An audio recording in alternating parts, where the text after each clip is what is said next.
सभी को जय भीम। दोस्तों, आज हम लोग संविधान पढ़ेंगे। संविधान में मैंने आर्टिकल 39 तक बता दिया था। आर्टिकल 39 में मैंने बताया था कि चाहे पुरुष हो या महिला हो, समान कार्य के लिए समान वेतन देना चाहिए। आर्टिकल 39 कहता है। आज हम लोग पढ़ेंगे आर्टिकल 40। जितना भी आर्टिकल है, आर्टिकल 43 तक पढ़ेंगे, क्योंकि छोटा छोटा है और इसको एक्सप्लेन भी करना है तो टाइम ज़्यादा लगेगा।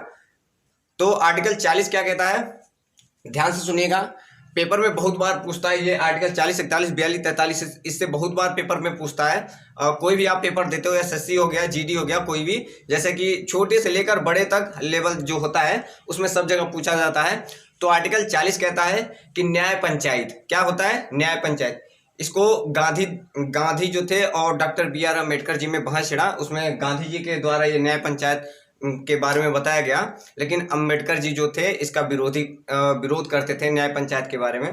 तो वो किसी दिन एक अलग से वीडियो बना दूंगा, डॉक्टर BR अम्बेडकर जी क्यों विरोध करते थे। और इसमें न्याय पंचायत का जो गठन है, ये गांधी जी द्वारा, जो गांधी हैं उनके द्वारा किया गया था लगभग। और आपको बता दें कि सबसे पहले न्याय पंचायत जो है इसकी स्थापना कब हुआ था, तो 2 अक्टूबर 1959 में राजस्थान के नागौर जिला में हुआ था। तो सबसे पहले ये, और इसी में न्याय पंचायत में ही महिलाओं को 33%, जो 33% है आरक्षण महिलाओं को दिया गया है। न्याय पंचायत में उसको आरक्षण दे दिया गया है आर्टिकल 40 में। तो आप लोगों को आर्टिकल 40 समझ में आया, न्याय पंचायत के बारे में बताता है। याद रखिएगा, ग्राम पंचायत हो या न्याय पंचायत हो, उसके बारे में जब भी पूछे आर्टिकल 40 क्या कहता है तो जुबान पे होना चाहिए, न्याय पंचायत के बारे में बताता है। अब हम लोग आर्टिकल 41 पढ़ेंगे। आर्टिकल 41 कहता है कि कुछ दशाओं में सरकारी, जो सरकार है, सरकारी सहायता, क्या आर्टिकल 41 कहता है कि कुछ दशाओं में सरकारी सहायता। तो इसमें सरकारी सहायता, ये देखिएगा, आपको बता दें कि जो आर्टिकल 41 है, कुछ दशाओं में सरकारी सहायता, पेपर में बस ऐसे पूछ देता है कि कुछ दशाओं में सरकारी सहायता किस आर्टिकल से संबंधित है। तो आपको डायरेक्ट लगाना है आर्टिकल 41। क्या करना है, आर्टिकल 41 कहता है कि कुछ दशाओं में सरकारी सहायता। तो दोस्तों, सरकारी सहायता किसको मिलेगा, तो आपको बता दें जो बूढ़े होते हैं, क्या होते हैं, पहले बूढ़े, देखिएगा, जो बूढ़े होते हैं उनको जब बुढ़ापा आ जाती है तो सरकारी सहायता मिलता है। सरकारी सहायता का मतलब जब बूढ़े हो जाते हैं तो उनको पेंशन वगैरह मिलना शुरू हो जाता है। तो आप लोगों ने देखा होगा कि जो शुरुआत में बूढ़े हों या बुढ़ी कोई भी हो, जैसे कि बूढ़े बुजुर्ग लोग होते हैं, हमारे दादा भी थे तो उनको पेंशन मिलता था, दादी भी थी उनको भी मिलता था, लेकिन वो भी इस समय तो हटा दिया गया है पेंशन वगैरह वाला सिस्टम। तो सब कुछ हटता जा रहा है। तो बुढ़ापा मतलब सरकारी सहायता दी जाएगी, किसमें आर्टिकल में कहा गया है, आर्टिकल 41 में। लेकिन लोग इसका विरोध नहीं कर रहे हैं। पेंशन मिलना चाहिए सभी को, जो बुढ़ापा हो गया है, चाहे कोई भी हो, आपके दादाजी हो, मेरे दादाजी हो, उनको मिलना जरूरी है। लेकिन कहाँ दिया जा रहा है, नहीं दिया जा रहा है। तो हर जगह पर जो बूढ़े बुजुर्ग लोग हैं उनको क्या किया जाता है, उनको सरकारी सहायता मिलना चाहिए। जरूरी नहीं है कि पेंसिल में ही हो, जो कुछ भी आरक्षण मिलता है बूढ़े बुजुर्ग लोगों को सबको देना चाहिए। लेकिन बहुत से सरकारें आ रही हैं, जो सरकार आ रही है वो अपना रूल चला रही है, संविधान के हिसाब से नहीं चल रही है। तो ये हो गया बुढ़ापा। दूसरा, विकलांग को, किसको सरकारी सहायता किसको मिलना चाहिए, पहले बूढ़े को, फिर दूसरे विकलांग को, जो विकलांग लोग हैं। तो आप लोगों ने देखा होगा कि आपके आस पड़ोस जो कोई विकलांग होता है तो उसको सरकार की तरफ से वो जो साइकिल होती है, साइकिल मिलता है, और बहुत से आरक्षण भी मिलता है, उनको छूट भी मिलता है हर जगह पर। तो वही कह रहा है कि विकलांगों के लिए भी आर्टिकल किसमें, 41 में ही, मतलब विकलांगों को भी छूट दिया जाता है, सरकारी सहायता दिया जाएगा। ये किसमें कहा है, आर्टिकल 41 में। ऐसे पूछ देता है कि जो बूढ़े बुजुर्ग हैं इनको सरकारी सहायता दिया जाता है, ये किस आर्टिकल में है, तो आर्टिकल 41 में है। विकलांगों को सहायता दिया जाता है, सरकारी सहायता दिया जाता है, सरकार की तरफ से आता है, तो किसमें, आर्टिकल 41 में। पहले भी आपने देखा होगा कि जब सरकारी स्कूल, उस समय शायद मायावती के सरकार में विकलांगों महिलाओं के लिए भी, लड़कियों के लिए भी साइकिल वगैरह मिलता था। तो वो सरकारी सहायता है जो वो सरकार की तरफ दिया जाता है, और अलग से भी पैसा दिया जाता है उनको, विकलांगों के लिए। और तीसरा है शिक्षा। आपने देखा होगा कि शिक्षा जो है, आपके घर की महिला या कोई भी, किसी बूढ़ी हो या आपकी मम्मी हो या कोई हो, जब वो लोग पहले के ज़माना, पहले जो था संविधान जब लागू हुआ था तो उसके बाद भी लोग पढ़े लिखे नहीं थे, शिक्षित नहीं थे।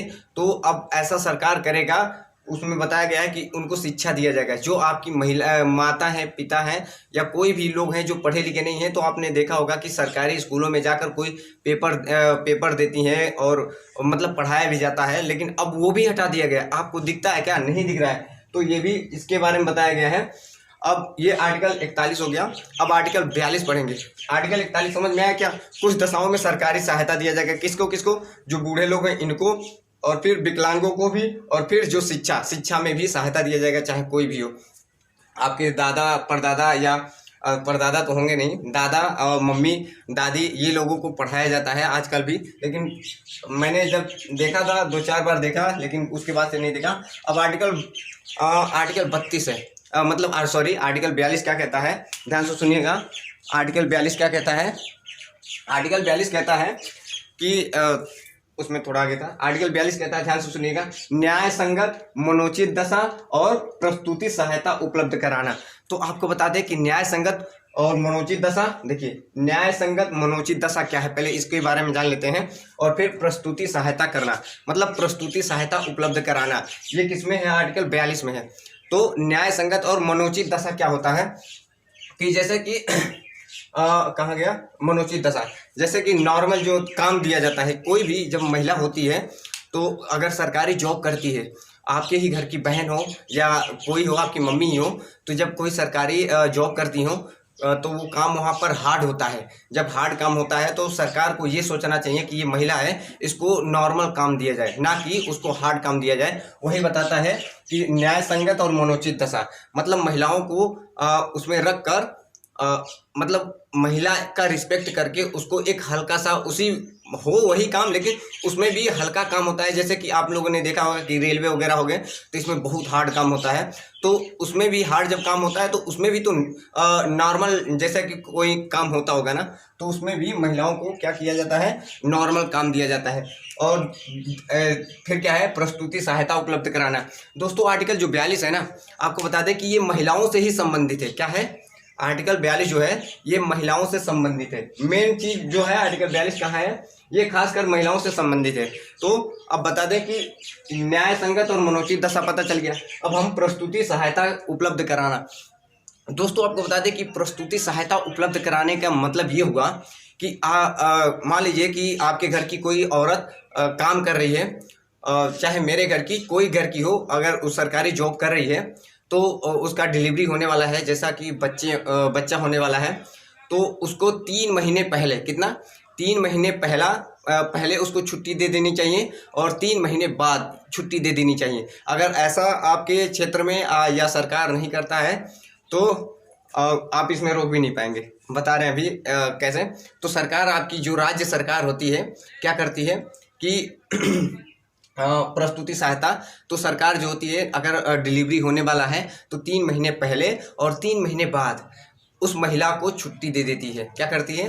3 महीने पहले और 3 महीने बाद तक उस महिला को क्या करती है? छुट्टी दे देती है। इधर देखिए मैंने लिखा है कि डिलीवरी के पहले 3 महीने प्रदान डिलीवरी छुट्टी होता है। फिर क्या होता है?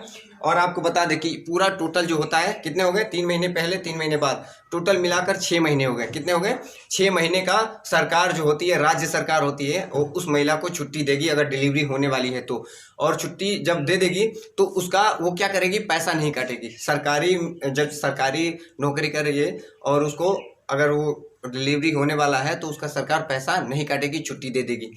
लेकिन एक बात है कि मैंने आपको बताया था कि आर्टिकल 37 में न्यायालय में परिवर्तनीय नहीं है। अगर सरकार आपको नहीं देती है तो आप कुछ नहीं कर सकते हैं। इसमें न्यायालय में परिवर्तनीय नहीं है। राज्य के नीति निर्देशक तत्व में अगर आर्टिकल 37 कहता है कि राज्य देगी तुमको, लेकिन अगर नहीं देती है तो आप क्या कर लोगे? कुछ नहीं। क्या लिख कर ले लो? कुछ नहीं कर पाओगे।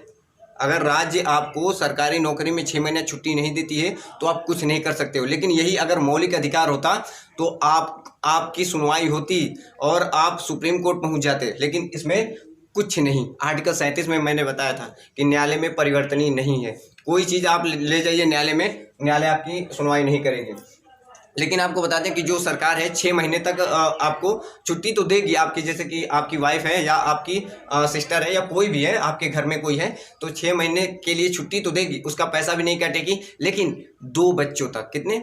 ओनली 2, कान खोलकर सुन लीजिए, कितना? ओनली 2 बच्चे तक। अगर अगर 14-15 बच्चे पैदा अगर करते हो तो थोड़ी देगी। आपकी बीबी है, 14-15 बच्चे पैदा कर दो, सरकारी जॉब कर रहे हो तो सोचो कि हर महीने छुट्टी देती रहे, तो थोड़ी देगी। सिर्फ 2, कितने 2। और लेकिन साथ में और एक बात कि छुट्टी तो देती है, लेकिन अब ये सोचने वाली बात है कि लड़की को तो छुट्टी मिल गया उस औरत को, और उसके अब पति को मिलेगा कि नहीं मिलेगा? हाँ बिल्कुल मिलेगा। कितने दिनों के लिए? 15 दिन पहले और 15 दिन बाद, क्योंकि उसको जब डिलीवरी होने वाली होती है तो उसको क्या बोलते हैं कि देख रेख करना, उसका सेवा सत्कार करना, गोदी में उठाकर ले जाना, इधर से उधर बैठालना, काम उसको ना देना। तो इसके लिए सरकार उसको भी 15 दिन इधर 15 दिन उधर, तो मतलब 1 महीने के लिए उसको भी सैलरी देती है और छुट्टी भी दे देती है। तो ये आर्टिकल 42 समझ में आया होगा हमें। हमारे हिसाब से मैं आर्टिकल 42 समझा पाया हूँ। अब आर्टिकल जब 42 हो गया खत्म, तो अब आर्टिकल 43 पढ़ते हैं। क्या पढ़ते हैं?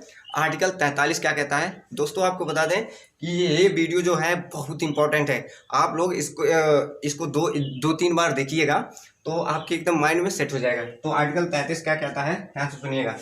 निर्वाह मजदूरी। आर्टिकल 43 क्या कहता है? 43 निर्वाह मजदूरी। अब आपको बता दें कि निर्वाह मजदूरी का मतलब क्या होता है। आप लोगों ने आर्टिकल जब 23 पढ़ा था तो उसमें लिखा था कि बेरोजगारी, क्या बेरोजगारी नहीं करा सकते हैं, किसी आदमी के साथ बेरोजगारी नहीं करा सकते हैं। आर्टिकल 23 में मैंने बताया था कि किसी पुरुष के साथ बेरोजगारी नहीं करा सकते हैं। मैंने बताया था कि 14 साल से कम बच्चों को कारखानों में नहीं रख सकते हैं। तो आर्टिकल 23 कहता है कि बेरोजगारी नहीं करा सकते हैं। बेरोजगारी का मतलब ये था, मैंने बताया था कि उसमें मजदूरी आप करवाइए, लेकिन उसके साथ जो मजदूर है उसको ऐसा नहीं कि आप काम करवा लिए और पैसा नहीं दिए, पैसा आपको देना पड़ेगा। भले ही मतलब कम हो भले, लेकिन उसमें ये नहीं कहा है कितना देना पड़ेगा, लेकिन आप मजदूरी कराकर उसे फ्री में नहीं करवा सकते हो काम, पैसा देना पड़ेगा। अगर नहीं देते हो तो ये सुप्रीम कोर्ट डायरेक्ट पहुंच जाएगा, चाहे आप अपने आप को जज क्यों ना हो। जज तो मतलब सुप्रीम कोर्ट में होता है, सुप्रीम कोर्ट, हाई कोर्ट, भले ही अपने आप को PM CM और राष्ट्रपति ही क्यों ना हो, तो क्या ये डायरेक्ट एक आम आदमी भी पहुंच जाएगा। तो वही कह रहा है इधर आर्टिकल 43 में। देखिएगा बस ऐसे पूछता है कि निर्वाह मजदूरी ये किस आर्टिकल से संबंधित है, तो आर्टिकल 43 से। क्या निर्वाह मजदूरी का मतलब क्या होता है? आर्टिकल 43 से। इसमें क्या है कि इसमें भी वही है, वही बात कहा है, लेकिन अगर इसमें अगर आप पैसा नहीं देता है, आदमी अगर पैसा नहीं भी देता है तो आप सुप्रीम कोर्ट या हाई कोर्ट नहीं जा पाओगे, क्योंकि 43 बता दिया है कि न्यायालय में परिवर्तनीय नहीं है। मैंने फिर बताया आपको, लेकिन ये आर्टिकल 23 है, ये तो मौलिक अधिकार आपका है, तो आप तो डायरेक्ट जा सकते हो, क्योंकि इसको डॉक्टर BR अम्बेडकर जी ने सजाया है और बाकायदे से लिखा है, लेकिन इसको नहीं। तो इधर देखिए, तो इसका जो आर्टिकल 43 है, निर्वाह मजदूरी का मतलब ये हो कि इसका बहुत से जो औरतें होती हैं या बेरोजगार लोग हैं, इनका बहुत सा मतलब मिसयूज होता है इसका। आपने देखा होगा कि ऐसा होता है कि कोई भी लड़की होती है, प्राइवेट संस्था में जाती है काम करने, मान लीजिए कि टीचिंग करने ही जाती है, तो जो वहाँ के जो अध्यापक होते हैं या प्रबंधक होते हैं, उस महिला को क्या करते हैं, 1500 रुपये में, 2000 रुपये में उसको बेचारे को रख लेते हैं और पैसा भी नहीं बढ़ाते हैं। तो 1500 रुपये आजकल का क्या है, उसका बेचारे का मेकअप वेकअप करने में 1500 चला जाता है, तो उसका कहाँ से ये आर्टिकल 43। इसीलिए निर्वाह मजदूरी ये कहता है कि इतनी सैलरी दीजिए उसको कि उसका क्या हो जाए, जिंदगी बीत सके। मतलब निर्वाह मजदूरी का मतलब यही हुआ कि आप उसको इतनी सैलरी दीजिए ताकि उसकी ज़िंदगी बीत जाए। तो इसका मैंने बताया कि बहुत मिसयूज भी होता है, जैसे कि महिलाओं जो लड़की होती है पढ़ाने जाती है तो 1500 रुपये टीचर देते हैं, उसका बताइए क्या होता है यार 1500 रुपये में, कुछ होता है क्या? नहीं होता है ना। आजकल प्राइवेट जो टीचर होता है उसको 3000 देते हैं, पूरा 9-9 घंटे 8-8 घंटे पढ़वाते हैं। हाँ, तो इसमें बताता है आर्टिकल 43 में कि निर्वाह मजदूरी। तो इतना समझ में आया होगा आर्टिकल 43। देखिएगा आर्टिकल 43 में ही संविधान संशोधन हुआ 2। आर्टिकल 43 क बना, क्या बना? देखिए जब भी क जुड़े ख जुड़े तो ये संविधान संशोधन हुआ है। तो आर्टिकल 43 क क्या कहता है, कामगारों में भागीदारी, जो कामगार हैं उनकी भागीदारी। तो कामगारों की भागीदारी, अब सुनिएगा, जो कामगार होते हैं किसी भी कंपनी या फैक्ट्री में काम करते हैं, तो आप ऐसा नहीं कर सकते हो कि उनके बिना इजाज़त के आप कोई भी 10-10 घंटे 12-12 घंटे उनसे काम करवाओ और उनको पैसा भी ना दो, ऐसा नहीं कर सकते हो। आप उनका जो सलाह लेना जरूरी है। कामगारों की भागीदारी, बिना कामगार जब जैसे कोई भी काम करना है तो उनसे सलाह लेकर कीजिए, नहीं तो ये आर्टिकल 43 क कहता है, ध्यान से सुनिएगा, कामगारों की भागीदारी। आई होप ये आर्टिकल 43 भी समझ में आया होगा। अब आर्टिकल 43 ख क्या कहता है, सहकारी समिति। तो मतलब सहकारी समिति, अब बहुत बार पेपर में पूछ देता है कि सहकारी समिति का संबंध किस आर्टिकल से है, तो आर्टिकल 43 ख, याद रखिएगा आर्टिकल 43 ख। और कामगारों की भागीदारी आर्टिकल 43 क, क्या आर्टिकल 43 क। और निर्वाह समिति क्या सॉरी निर्वाह मजदूरी किससे है, तो आर्टिकल 43 से है, याद रखिएगा। तो सहकारी समिति क्या होता है, अब आपको बता दें कि कोई भी जब सरकार आता है आपके, जैसे कि कोई भी बड़े बड़े सरकारी अधिकारी कोई आता है, तो उसमें गांव के जो इकट्ठे होते हैं, कोई भी डैम वगैरह बनवाना होता है, तो 15-20 लोगों को या 25 लोगों की सहायता से ही कोई काम करवाया जा सकता है। यही बताता है कि सहकारी समिति। तो आई होप आप लोगों को ये आर्टिकल 40 से लेकर 43 तक समझ में आया होगा। 41, 42, 43 तीन जो आर्टिकल है, इसका ट्रिक है दमन। क्या बोलते हैं, दमन। देखिएगा मैं यहाँ लिख देता हूँ, और मार्कर भी नहीं चल रहा है, दमन।